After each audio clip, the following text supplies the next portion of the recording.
জাপানিজরা মাসে কয়েকবার যদি এই কাঁচা মাছের সুশি বা সাশিমি খেতে না পারে, তাদের কাছে পুরা মাসের যত খাবারই খাক না কেন ওই খাবারগুলোর তৃপ্তি বা স্বাদটা তারা ভালোভাবে পায় না। মামা আতো দেখি মেরু আতো দেই না কি ইমা করতে কুরু করা ইতেন না আত্তাকাই দেই ওচা দেই ওচা দেই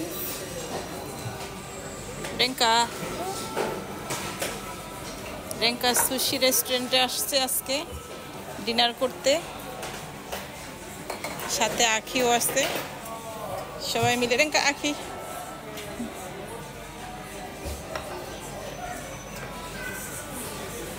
আমরা এখন ডিনার করব।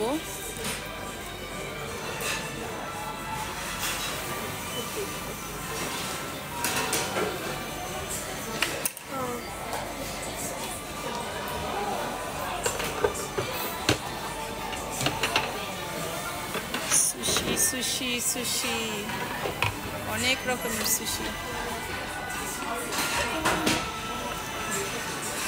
সবগুলো কাঁচা মাছের সুশি। জাপানের সুশি রেস্টুরেন্টের এই ডিজাইন করা টেবিলগুলো দেখতে আমার কাছে খুবই ভালো লাগে। শুধু সুশি রেস্টুরেন্টে না, জাপানের বারবিকিউ রেস্টুরেন্টগুলোতেও এরকম টেবিলগুলো দেখা যায়।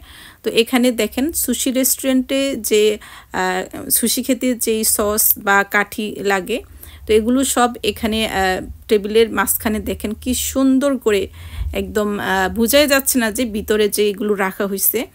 তো এই যে কাঠি বা সস রাখা হয়েছে, তো এখানে দুই সাইডে দুই রকমের জিনিস রাখছে। একটাতে আছে হলো সোয়ু সস, তারপরে গ্রিন টি পাউডার, জাপানের সুশি রেস্টুরেন্টে গ্রিন টি খাওয়া যায়। তারপরে আছে হলো ওসাবি সস। তো আরেকটাতে আছে হলো এই যে এটাতে আছে হলো কাঠি, এবারে চামচ। তো এই যে দেখেন, এটা লাগাই দিলে বোঝাই যাচ্ছে না ভিতরে কি আছে, একদম পুরা টেবিলের মতোই মনে হচ্ছে। তো এটা হলো জাপানিজদের বুদ্ধি আর কি, মানে জাপানিজরা মানে কিছু কিছু ক্ষেত্রে এমন বুদ্ধি দেখায়, মানে অবাক হওয়ার মতো আর কি।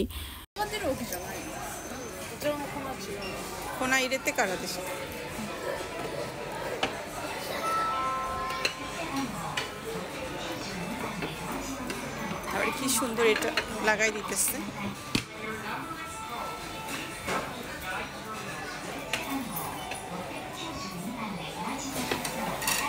আমরা এখন খাবার শুরু করব। রেঙ্কা দেখাও, এটা কি? এবি। এটা হলো চিংড়ি মাছের সুশি। তো জাপানের এই সুশি রেস্টুরেন্টে আসলে আখি রেঙ্কা আর দুজনে প্রতিযোগিতা করে এই জন্য কে কয় প্লেট সুশি খেলো বা কে কয় প্লেট সুশি খাবে এটা নিয়ে। তো আখি রেঙ্কা আজকে কে কয় প্লেট সুশি খেলো আপনাদের সাথে পরের ভিডিওতে শেয়ার করব। তো এখানে এক প্লেটে 2টা করে সুশি দেওয়া হয়।